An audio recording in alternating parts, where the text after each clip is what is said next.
The first thing Wren Vasco noticed about the man pointing a pistol at her face was that his hand was shaking, and a shaking hand on a trigger kills more people than a steady one ever will. The second thing she noticed was the blood already soaking black through the snow he had tracked across her clean clinic floor, and some buried, disciplined part of her began counting before her conscious mind had caught up to the fact that the worst day of the last 5 years had just walked in out of the storm. It was a little after 4 in the afternoon, and full dark already, the way it gets dark early and mean in the high country in February. The Cold Fork Community Clinic sat at the end of a county road 11 miles from a town that was barely a town, and the blizzard had been coming down since noon. Not the pretty kind, the killing kind, horizontal and white and total, the kind that takes the power lines and the phone lines and the road all in the same hour and leaves a place cut off from the world as cleanly as if someone had drawn a circle around it and erased everything outside the line, which Wren would understand later was exactly why they had picked that day. She had been alone at the front when the doors blew open. Alone except for the people who could not leave. Old Earl Mathers, 81, in exam room 2 with a blood pressure she did not like and a heart that had been threatening to quit on him for a year, and Bree, the 19-year-old front desk girl, who was supposed to have gone home at 3 and had stayed because the roads were gone, and her little hatchback would not have made the first hill. Doctor. Anders had snowmobiled out at 2 to deliver a baby at a ranch up the valley, and had not made it back and would not be making it back, and so for the last 2 hours Wren Vasco had been the entire medical staff of the only clinic for 40 miles. Then 3 men came in out of the white with guns in their hands and snow on their shoulders, and the man in front swung a pistol up into Wren's face, and the count started in the back of her head, whether she wanted it to or not. 3 of them. She had them logged in under 2 seconds. The old way, the way you never lose, no matter how many years you spend trying. The one in front, the one with the shaking pistol, was the youngest, 22, maybe, gaunt, hollow-eyed, sick-sweating in a way that had nothing to do with the cold. She had nursed enough of them in the last 5 years to know the look. He was hurting, deep in the marrow, the particular animal misery of a body screaming for the pills it had organized its whole chemistry around. His name, she would learn, was Jonah, and he was the least of her problems and the most of her sorrows before the night was over. The second man was the danger. He was big and slab-faced, and calm in a way the kid was not, and he carried his weapon, a short, ugly shotgun, on a sling, the way a man carries a tool. He has used low and easy and pointed at the floor, which is somehow worse than pointed at you. He moved into the room and to the side without being told, clearing the angle, checking the corners, and Wren felt her stomach drop because that was not a junkie's instinct. That was training Cutter, the others called him. He did not say much. He did not need to, and the third man was bleeding. He came in last, half-carried, one arm slung over Cutter's neck, and he was the leader. You could tell by the way the other 2 oriented on him even while he was failing, and he had a gunshot wound low on the right side of his abdomen, and he had had it for a while. The blood had gone from red to the black-brown. That means it has been coming a long time and soaking through layers, and his face was the gray-white of serious blood loss, and his lips had the bluish cast, and he was sweating cold and breathing shallow and fast. Marcus Vane. Wren did not know his name yet. She knew his physiology, though, instantly and completely, the way you know a language you were raised in. She knew that Marcus Vane was dying, that he had probably been dying since before they ever reached the clinic, and that nothing the Cold Fork Community Clinic legally contained was going to change that fact. "Pharmacy, the big one," Cutter said. Just the one word to Wren. "Where's the pharmacy? The locked cabinet? The narcotics?" He had a flat, affectless voice. "You're going to open it. You're going to fill a bag, and then we're going to figure out what to do about him." A small jerk of his chin toward the bleeding leader, who they had lowered now into one of the waiting room chairs, where he sat slumped and gray with his hand pressed against his side and dark blood welling slow between his fingers. This was, Wren understood, a robbery that had already gone wrong somewhere up the road. They had come for the narcotics. Every rural clinic was a target now. Everybody knew it. The opioid cabinet was the new stagecoach strongbox, and somewhere in the getting here, one of them had been shot. Maybe by a guard at the last place, maybe by each other. It didn't matter. What mattered was that the storm had sealed the doors, and the law could not come, and an ambulance could not come, and the surgeon that Marcus Vane needed in the next 90 minutes or so was, for all practical purposes. What mattered was that Wren Vasco was the only person within 40 miles who could keep that man alive, and she was the one person in the room with the most reasons in the world to let him die. She had been Wren Vasco RN for 5 years, and the whole point of Wren Vasco RN was that she was forgettable. She wore her scrubs a half-size loose. She kept her hair going early gray at the temples, scraped back in a plain band. She spoke quietly and a little slowly. When the doctors got short with her, she nodded and absorbed it. When the patients were rude, she was patient. She had built the forgettable nurse the way you build a fortification, from the outside in, course by course, until she half believed in it herself, until on a good day, a slow day, a day with no blood on the floor, the quiet, competent backwater nurse who had come to Cold Fork from somewhere she was vague about and wanted nothing more than to do her shifts and tend her patients and be left mercifully alone. She had built it on top of another woman entirely. The other woman had a different name, one Wren had not said aloud in 5 years, and that woman had spent 11 years in the United States Army. The last 4 of them in a place the Army does not officially admit women were, doing a job the Army does not advertise. Combat medic, in the strict sense, a tab and a long course, and the right to wear a particular flash. But the unit was the part that mattered, and the unit was the kind you are never supposed to name, the kind people call by initials or by the single word Delta in a low voice, as if the word itself might go off. She had deployed 5 times.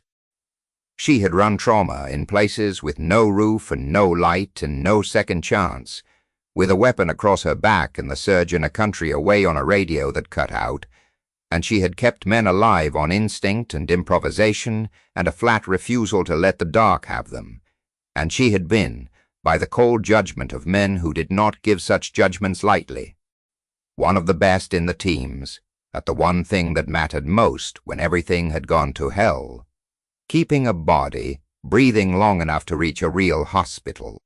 And then there had been a day she did not let herself think about, a day that had cost her 2 of those men and most of herself, and after it she had done the paperwork and taken the discharge, and walked away from all of it, the name and the unit and the woman who could do those things, and she had built Wren Vasco on the grave of her, and moved to the end of a county road in the high country, to be no one for the rest of her life. She had been very good at being no one for 5 years, it had held. It held right up until the moment Marcus Vane bled gray and dying into a waiting room chair, and Cutter racked the shotgun one slow, deliberate notch, and Wren Vasco's hands, which she kept very still at her sides, which she had ordered to stay still, wanted, with a wanting that frightened her more than the guns did, to go to work. She opened a cabinet. There was no reason not to. The narcotics were not worth Bree's life or Earl's or her own, and a dead pharmacy clerk is no use to anyone. And a woman who is actually killed does not get sentimental about a locked box of fentanyl patches and oxycodone. She filled the bag they shoved at her, fast and complete, no holding back, no clever short counting, because she had learned a long time ago that you do not lie to armed and frightened men over small things. You save the lying for when it counts. The kid, Jonah, fell on the bag like a starving dog. His hands shook as he tore into a blister pack right there, dry swallowed 2 pills. 3, his eyes closing for a second in something close to grief. Cutter watched him do it, with a contempt so total, it didn't even bother to be cruel. And in the chair Marcus Vane lifted his grey head and looked at Wren Vasco with eyes that were still, under the dying, very intelligent. "You're a nurse," Vane said. His voice was a thread. "So, nurse, you've got a gunshot wound to the abdomen," Wren said.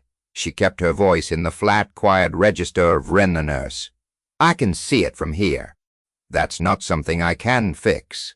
That's not something anyone can fix outside an operating room with a surgeon and blood products and suction.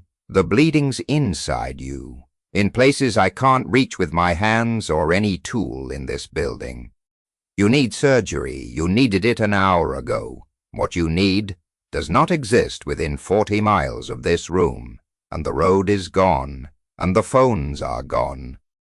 She said it clinically, accurately, and it had the additional advantage of being a thing she very much wanted him to believe, because the more hopeless they thought it, the more leverage lived in the gap between what they believed and what she could actually do.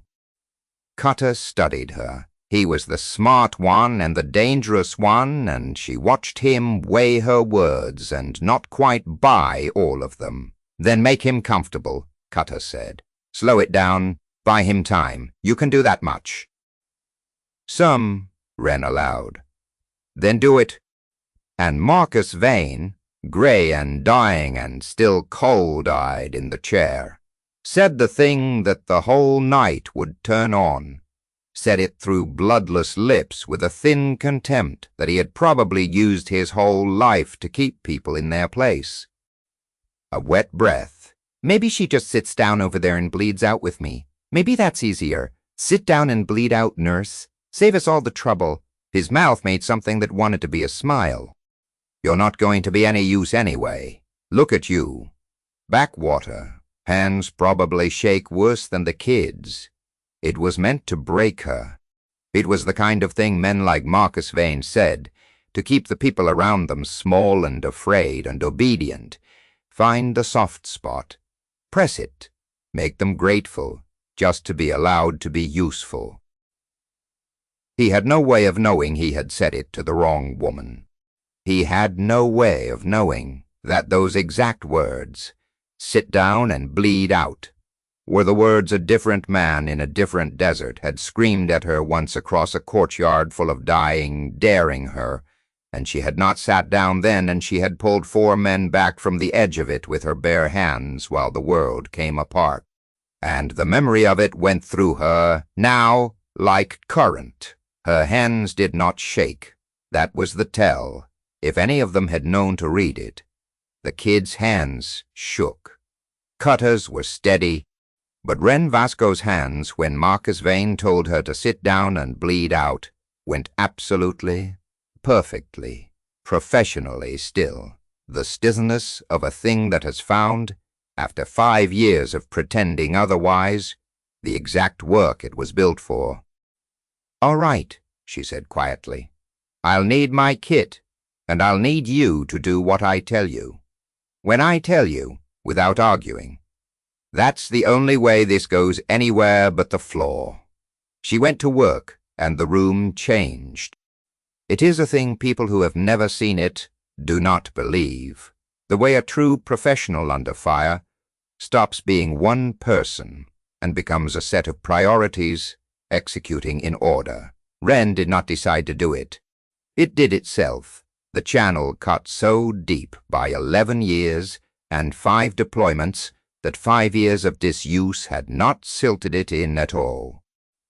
She moved Marcus Vane to the floor of exam room 1, flat, because a slumped dying man in a chair is a dying man you cannot work, and she did it talking the whole time low and even, the combat medic patter that is half information and half hypnosis, telling him what she was doing, telling him to breathe, keeping the animal part of him from panicking.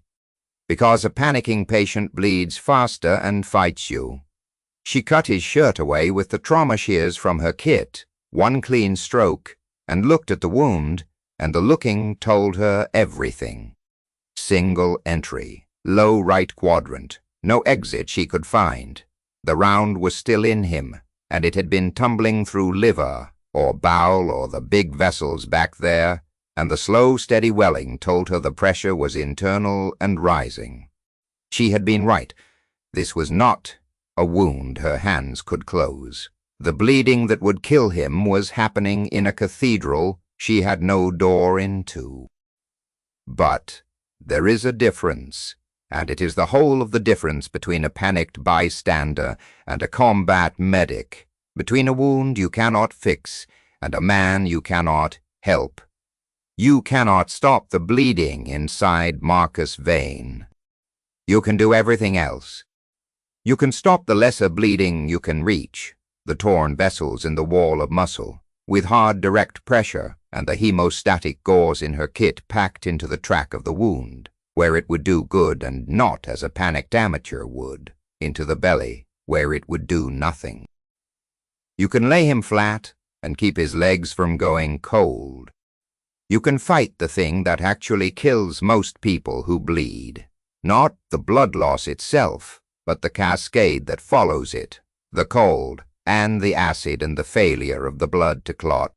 The lethal spiral every medic learns to name and dread by keeping him warm with every blanket in the building and warming the one bag of saline she had over the heater vent before she ran it into the big vein in his arm. Slow, because you do not drown a bleeding man in cold fluid, she did all of it in about 4 minutes, narrating, her voice never rising, her hands never stopping, and when she sat back on her heels, Marcus Vane was still grey and still dying, but his pulse under her 2 fingers had come up off the thready hold for a couple of hours. Couple of hours. That was the thing she had bought, and the thing she now owned, and the thing that she had already understood this, had understood it before she ever opened her kit, was the only real weapon in the room that belonged to her. Cutter stood in the doorway watching her work, and when she sat back, he looked at her differently than he had before. He had seen field medicine. She knew it from the way he held the shotgun, the way he'd cleared the room. He had seen it, and he knew what he had just watched, and it did not fit anywhere. In the story of a backwater clinic nurse at the end of a county road. "Where'd you learn that?" Cutter said. It was not quite a question. "Trauma rotations," Wren said, not looking up, wiping her hands. "You see things in an ER." "No," Cutter said slowly, "you don't. Not that. Not the talking while you work. Not the warming the bag first. That's not ER." He took a step into the room. "That's downrange." Wren Vasco looked up at the dangerous one, the smart one, the only one of the 3 who could see her, and she made a decision that she would spend the next hour executing, the decision that the only way out of that room for Bree and Earl and the kid and herself ran straight through, letting Marcus Vane live exactly long enough, and not 1 minute longer than served her purpose. "It doesn't matter where I learned it," she said. "It matters that I'm the only one in 40 miles who has it, and your friend has maybe 2 hours, and every one of those hours is mine to give or take." So why don't you put the gun down before you make me decide I've got better things to do with my hands? For a long moment, nobody in the room moved. It was a thing she had learned in a harder school than nursing. That power in a sealed room is not the gun. The gun is the loudest thing in the room, but it is not the most powerful, because the gun only does one thing, and everyone in the room already knows what it does, and a threat you have already fully cached has no more value. Cutter could shoot her, but the second he shot her, Marcus Vane died on that floor, because the kid was a wreck, and Cutter could clear a room, but he could not pack a junctional bleed, or read a pulse, or fight a cold Caspol. The most powerful thing in the room was the 2 hours of life that lived in Wren Vasco's hands, and as long as Marcus Vane wanted to keep breathing, those hands could not be made to do anything by force. They could only be asked. That was the lever.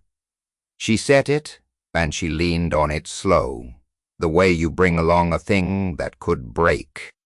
"Here's where we are," she said, standing, putting herself between the patient and the door, keeping her voice in that flat, even register. "Your friend lives. If I keep working, and dies if I stop. I keep working as long as I choose to. So, this is no longer a robbery. You got the robbery? The bag's full. The kid's already halfway to wherever he goes. This is now a negotiation, and I'm the only one in it holding anything either of you wants. I want the girl and the old man out of this. Now, there's a back room, the records room. No window, one door, a deadbolt on the inside. They go in there, they lock it from their side. That's my first price. And you're going to pay it, because if you don't, I sit down right there, next to him, and I bleed him out with my own 2 idle hands, and you can shoot me after, but you'll be shooting me over a corpse." She let that sit. Cutter's jaw worked. He looked at Marcus Vane on the floor, his leader, his friend, whatever the dying man was to him, and he looked at the kid Jonah swaying glassy-eyed against the wall, useless, and he looked at Wren Vasco, standing flat-footed and unafraid between him, and Wren watched the arithmetic happen behind his flat eyes, and watched it come out the only way it could. "The girl and the old man," Cutter said in the back. "Locked a beat. Then you don't stop, then I don't stop," Wren agreed. "As long as you don't give me a reason." She got Bree and Earl into the records room herself. Bree was shaking so hard she could barely walk, and Wren took her by both shoulders in the doorway out of the men's hearing, and said 3 sentences, low and fast, in a voice Bree had never heard her use. "Lock it. Don't open it for anyone but me saying your whole name, Bree Ann Tolliver, and if you hear shooting, get under the steel desk and stay there." And something in the voice, the absolute certainty of it, the complete absence of fear, the voice of someone for whom this was impossibly familiar ground, steadied the girl more than any comfort could have. The deadbolt shot home behind her. 2 off the board. Now it was 4 people in the front of a clinic, a dying man, a junkie, a killer, and a ghost. She worked the next hour like she was walking a wire over a long drop. She kept Marcus Vane alive, genuinely, not as a trick, warming pressure, the slow, careful trickle of fluid, the constant low patter. And every minute she kept him alive, she watched and learned and looked for the gap. Cutter did not give her one. He was too good. He kept the shotgun, kept his distance, kept the angles, watched her hands. But the kid, Jonah, the kid was the gap, and she had known it from the first. She started on him sideways, the way you bring a frightened animal in, never straight at it. She had him hold pressure once. "I need a second pair of hands. You here. Press exactly there. hard, good. And the simple fact of being useful, being spoken to like a person instead of like the contemptible thing Cutter clearly considered him, did something to the kid's face. She learned his name was Jonah by getting Cutter to bark it at him. She learned from the tracks on his arms and the wreckage of his teeth and the desperate way he'd gone at the pills that he was 19, maybe 20, that he was somebody's lost son, that he had not started out a man who robbed clinics at gunpoint and had arrived here one pill at a time the way they all do. "You're sick," she told him, low, while Cutter paced the front windows watching the white nothing for the lights that would not come. "Not bad. Sick. There's a difference, and your body doesn't know it, but I do. What you took'll hold you a few hours. After that, you're going to crash hard, and when you do, you're going to want to die. And you're not going to. I can make the crash survivable. I've done it for people worse off than you. But not in here. Not with him bleeding and that man counting the minutes till he doesn't need either of us. You understand me?" The kid's eyes came up to hers, wet and young and terrified under the chemical glaze, and she saw the thing she'd been fishing for. He did not want to be there. He had never wanted to be there. He was drowning, and Cutter was the current, and Marcus Vane had been the rock he'd tied himself to, and the rock was dying on the floor, and the kid was about to be alone in the deep water, with the current, and some animal part of him knew it.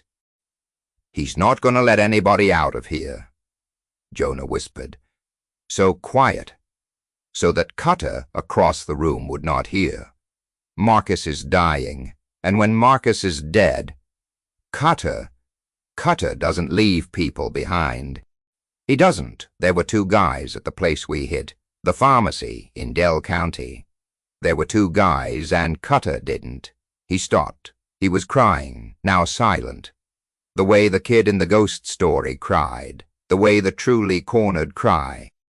"He's going to do us all, the girl, the old man, you, me. Soon as Marcus stops breathing, he's got no reason not to. And a lot of reasons, too. I heard him say it, in the truck, and there it was. The shape of the whole night handed to her by a weeping boy. As long as Marcus Vane breathed, Cutter needed her, and the equilibrium held.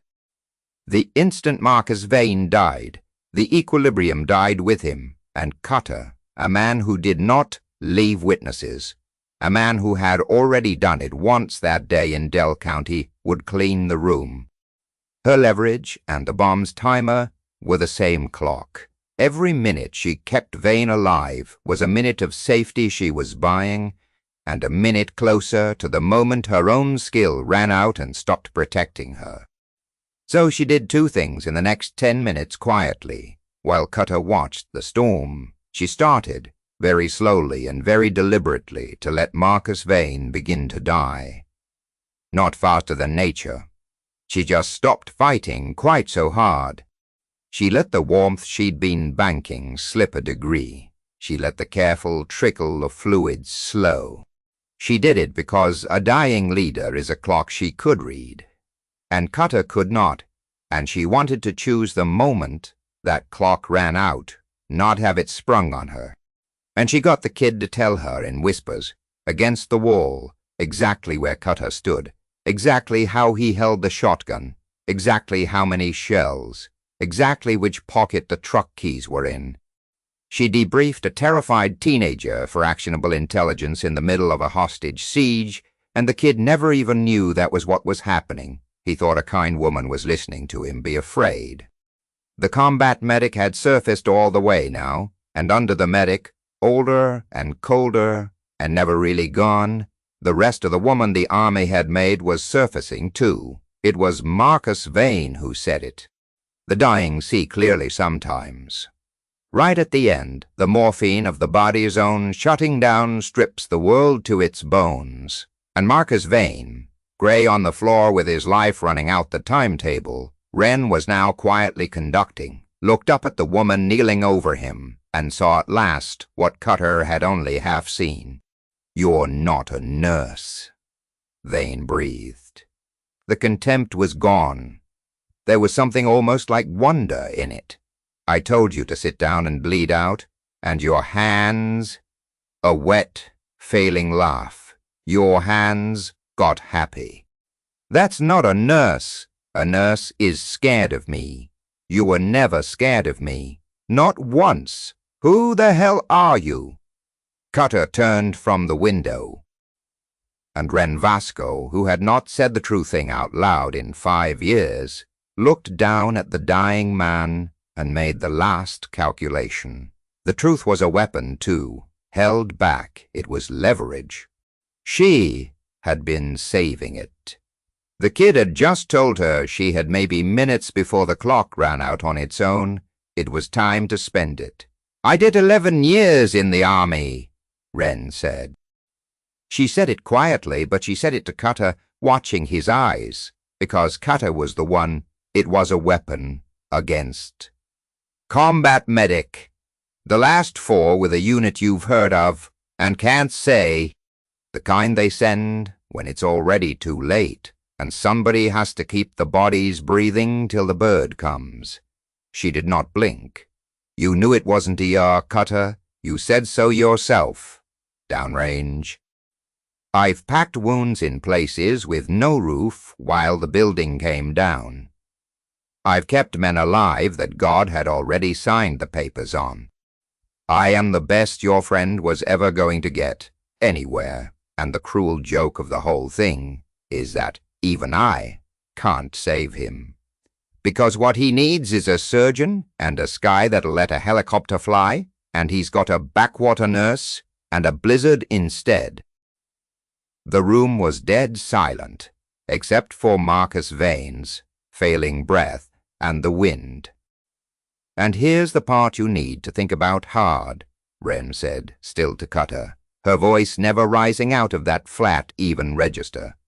"Before your friend stops breathing and you start doing the math the kid says you're going to do. You're a hard man. I can see it. You've done hard things, and you did one in Dell County today. But the men I served with would have eaten you for breakfast and gone back for the rest of your crew before lunch, and I learned at their side for 11 years every single thing they knew. So you've got a choice coming in about the next few minutes. When Marcus there goes, you can decide I'm a witness and try to clean this room." She let the smallest beat fall. "Or you can remember that the last person in any room you ever want to corner is the medic who learned her trade keeping killers alive, because she knows exactly how a body works, Cutter. Which means she knows exactly how to take one apart." She had not moved. She had not reached for anything. She had simply knelt there with her bloody, steady hands and told a murderer the truth, and the truth landed in that sealed room like a round going off, and she watched it hit Cutter and saw for the first time all night something move behind the flat eyes that was not contempt or calculation. It was doubt, and doubt in a man who has never once doubted he was the most dangerous thing in the room is a crack, and a crack is all she had ever needed. Marcus Vane died at 6:52 by the wall clock, quietly, the way the truly exsanguinated mostly do. Not a thrash, just a breath that did not have another one behind it. Wren felt the carotid go still under her fingers, and she had perhaps 4 seconds of advantage in which she was the only person in the room who knew the leverage had just expired, and she had spent the last 20 minutes positioning every single thing she owned to use those 4 seconds. She did 3 things, and she did them in a sequence she had rehearsed in her head a dozen times. In the last hour, the old way, the action-on-contact way, where you do not decide in the moment, because the moment is too fast for deciding. You decide beforehand. First she said, "Jonah, desk now," in a voice the kid's body obeyed, before his brain could vote, and the kid dropped behind the steel reception desk, exactly as she'd told Bree to, out of the line. Second, she came up off the floor, not toward Cutter and his shotgun. You do not run at the gun, but toward the crash cart. 2 feet to her left, the cart she had spent the night casually repositioning inch by inch under the cover of working, and her hand closed on the thing she'd been waiting to reach, which was not a scalpel and not a needle, but the small, heavy steel oxygen cylinder in its bracket, and momentum and mass, and 11 years of knowing exactly where a man's hinges are did the rest. Third, and this was the part the men she'd served with would have nodded at, the economy of it, she did not try to be a hero with her hands against a shotgun across a room. She threw the cylinder hard and flat and accurate, at the one place on a braced shooter that makes the body flinch and the muzzle rise, no matter how disciplined the man. His face cut her. The shotgun went off into the ceiling, a deafening blast and a rain of tile, and in the half-second his weapon was pointed at the roof instead of at her. Wren Vasco crossed the distance she had spent all night arranging to be short, and she was inside the arc of the shotgun. The hands that knew every joint and nerve and fragile hinge of the human body, precisely because they had spent a career saving them, did the cold other half of what that knowledge is for. It was not a long fight. She did not brawl him, she disabled him, fast and clinical and without heat, the way she'd told him she could. The knee that bends the wrong way, the nerve that drops a hand, the airway you control to control the man. And in under 10 seconds, the most dangerous thing in the Cold Fork Community Clinic was face down on the linoleum with his own shotgun. Sling cinched around his wrists, and Wren Vasco's knee in the exact spot on his spine. That meant he was not going anywhere, and her voice, when it came, was still flat and even, and not even out of breath. "I told you," she said quietly to the back of his head. "The medic. Last person you corner." The storm did not break for 3 more hours, and so for 3 more hours Wren Vasco held a clinic, together with her bare hands and her flat, quiet voice, the way she had once held shattered men together, in worse rooms than this. She secured Cutter properly with the rolled gauze and the strength of someone who had restrained combative patients and combative enemies both. She got Jonah up off the floor and sat him down and started, gently, the thing she'd promised him, talked him down off the edge of the crash that was coming, got fluids into him, treated the boy who'd come to rob her like what he was, which was the youngest and least guilty casualty of the same epidemic that had filled her narcotics cabinet in the first place. She let Bree and Earl out of the records room, and she checked old Earl's heart, which had weathered the siege better than her own probably had, and she held the girl Bree while she cried it out. And she covered Marcus Vane with a clean sheet, because whatever he had been, he had died on her floor, and she was a medic, and you cover them. Friend and enemy alike. That had always been the rule, the only one that ever mattered. And a little after 10, the wind finally dropped, and far down the county road, where there had been nothing but white nothing for 10 hours, a string of lights appeared, red and blue, and the hard white of a snowcat's spots, the county coming at last up the cleared road, the sheriff and the state patrol, and tapped, because someone up the chain had pulled the threads of a clinic that had gone dark on the same day. A pharmacy was robbed and 2 men killed 40 miles east in Dell County, 2 federal agents in the second vehicle who had been driving toward Cold Fork on a hunch since before the storm broke. They came through the doors with weapons up and found a scene that none of them in long careers ever entirely managed to explain afterward. 1 dead man under a clean sheet, one of the most wanted men in 3 counties, trussed and disabled and alive on the floor. A strung-out kid wrapped in a blanket with an IV in his arm being spoken to gently by a gray-haired nurse, an old man and a teenage girl unharmed in the back, and a clinic that had been sealed and alone with 3 armed robbers for 6 hours. The lead agent, a woman named Hollis with 15 years and a face that had stopped being surprised by much, looked at the bound man and the dead man and the medical work. She had seen enough trauma scenes to read the story in the way the wounds were dressed and the body was warmed and the IV was run. The middle of it with blood dried to her forearms and not a tremor anywhere in her, and something in the agent's instinct went very still and very alert. "Mom," Agent Hollis said carefully, "you did all this alone? Held 3 of them? Kept that one alive 6 hours? Took Cutter Reyes down hand to hand?" She glanced at the trussed killer, then back. "What did you say your name was?" And here is where the story could have ended, the way the town would later tell it, with the legend, the reveal, the federal agent slow-dawning recognition, the call sign, whispered down a chain of people who were not supposed to know it, because it nearly went that way.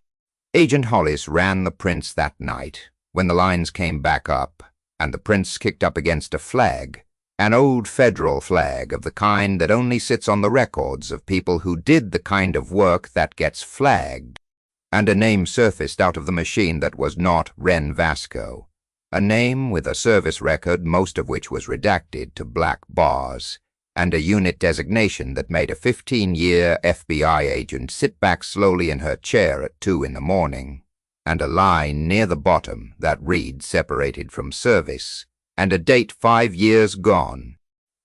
But that is not, in the end, the part of the night that mattered, and it is not where Wren chose to let it rest. Because in the gray of the next morning, when the road was open and the dead man was gone, and Cutter Reyes was in a county cell awaiting the federal charges that would bury him for the rest of his life, Agent Hollis came back to the clinic, alone, and found Wren Vasco mopping the blood off her own floor. Because the clinic opened at 8, and people would need it, and there was no one else to do it. "I know who you were," Hollis said, in the empty waiting room. She set a folder on the counter. "I know what you did, where you did it. I know the name you don't use." She paused. "I could make some calls. People would want to talk to you. There's work, real work, for someone with your hands. You don't have to be a nurse at the end of a road in the middle of nowhere. You could be. I know exactly what I could be," Wren said. She did not stop mopping. "I was it for 11 years.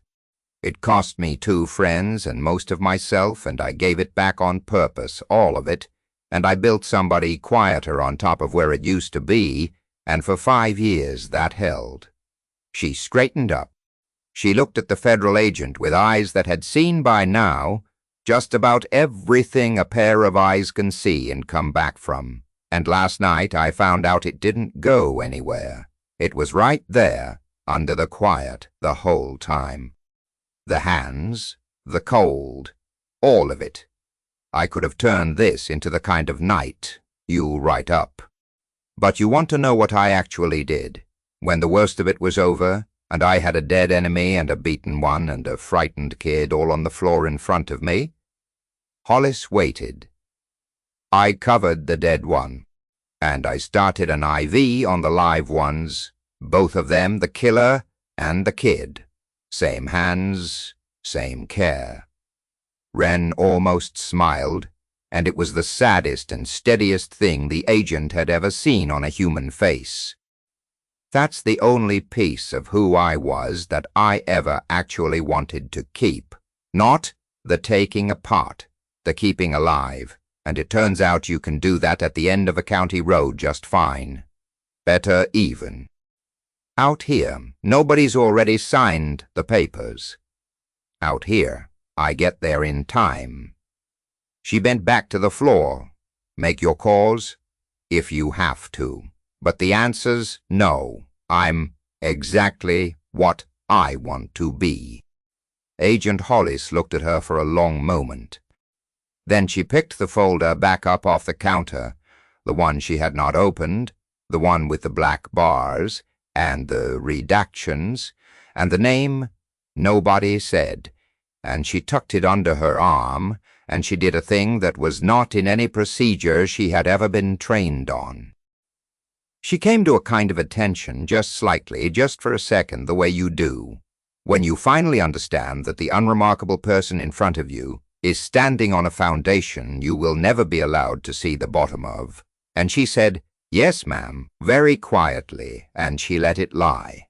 And she walked out into the cold, bright morning and never filed the part of the report that would have made Wren Vasco into a story.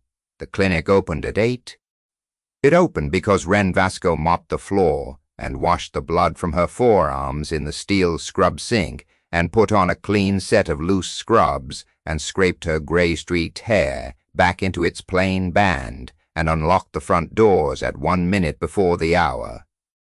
Because 11 miles of valley depended on those doors being unlocked, and there was, as ever, no one else to do it.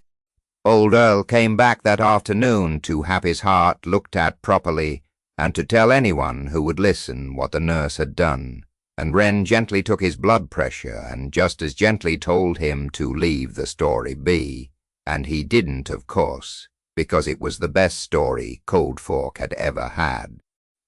But the version that spread was never quite the true one. It was a tale of a brave clinic nurse and a snowstorm and a bad man who got what he deserved, and that suited Wren Vasco exactly, because it was true enough, and it left the rest of her where she had buried it.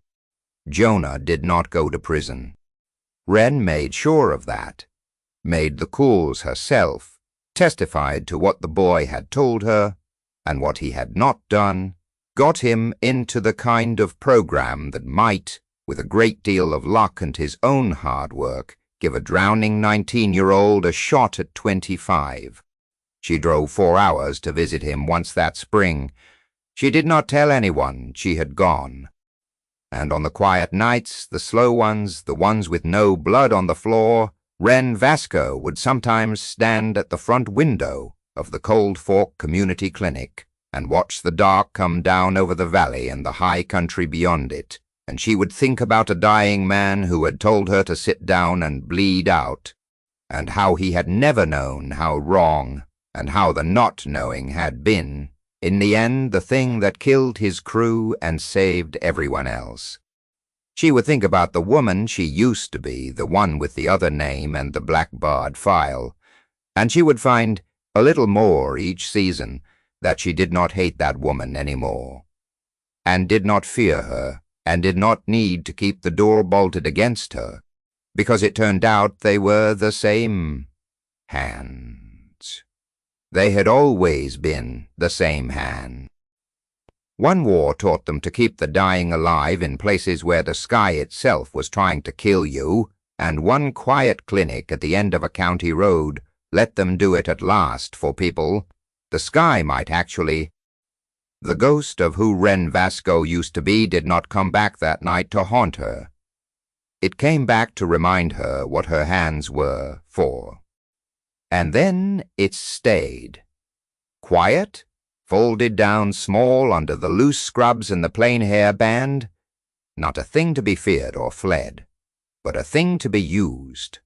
On the nights the storm comes down and the road goes away and somebody walks in out of the white bleeding with nobody else in 40 miles who can help them. If this one got under your skin, if you felt your own pulse pick up when she finally told that man exactly who he'd cornered, do me a favor and let me know in the comments which moment hit you hardest. Hit that like button and subscribe to the channel because we've got more of these coming. The quiet ones, the underestimated ones, the people who carry a whole buried war under an ordinary uniform. Thank you for watching all the way to the end. Stay warm out there and stay safe.